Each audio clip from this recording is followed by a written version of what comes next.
Hi guys, good morning. It's Saturday. It's still kind of early. And this is a retake of last night's video. So obviously the setting wasn't right with the audio.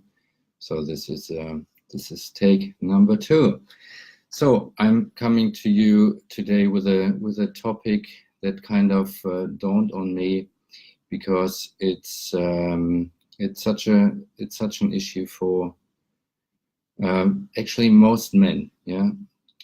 And the topic is we're not getting enough sex in marriage or in the committed relationships. Hi Jürgen, hi to Germany. Thanks for joining. It's really a pleasure to see you here. So.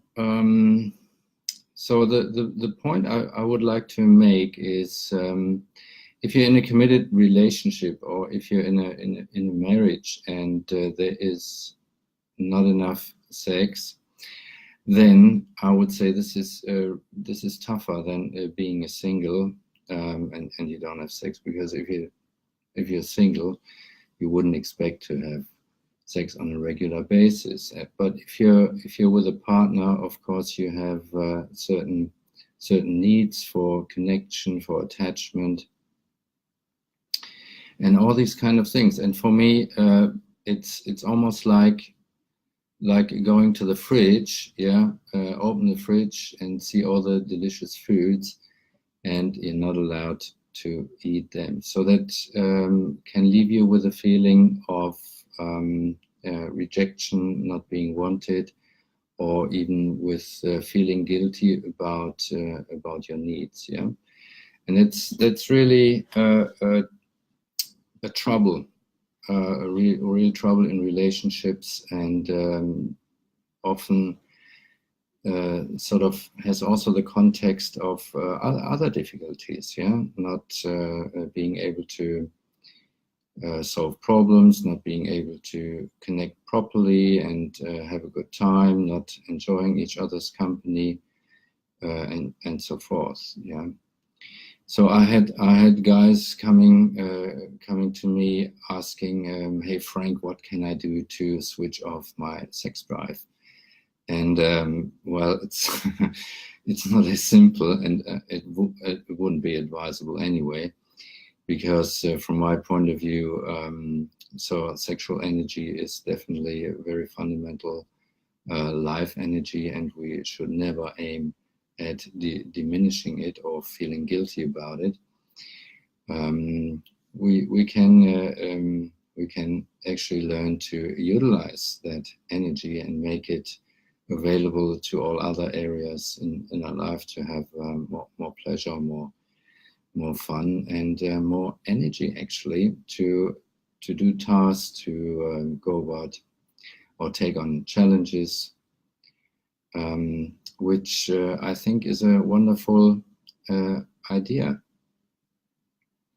So there's nothing wrong about being sexual, wanting to be sensual, all these things, and of course, it's there is no simple solution to that, because at the end of the day, or the process of changing starts with identifying factors. So there are 5 steps or 5 points that need to be covered.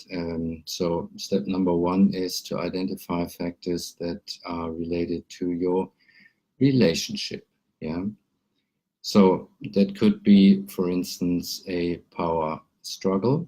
Yeah, who has influence, who has a say in what, and it's really like to look at the dance of the couple, the communication structure, so not just what is said, but more important, what's not being said.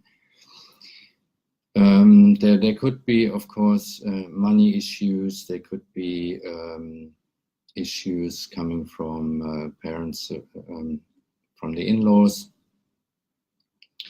Multiple things we can and should look into, because if you don't identify the factors properly, it's everything you do is like hit and miss. Yeah.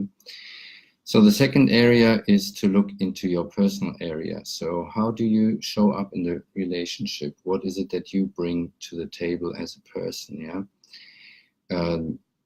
That could be you bring your own baggage to the table, and you feel triggered, and you retreat to behaviors that are really sort of not related to the current situation, but sort of fueled by what you've learned to feel. Yeah, when feelings are triggered, it can be hard to relate to the partner as he or she is, and that's what we need to look into. It's of course important to have a look into what's called your masculinity. Yeah, so the male energy. How is that in your life? Yeah, do you have a good connection to the male energy as opposed to female? Knowing that of course both males and females have both parts, but it's important what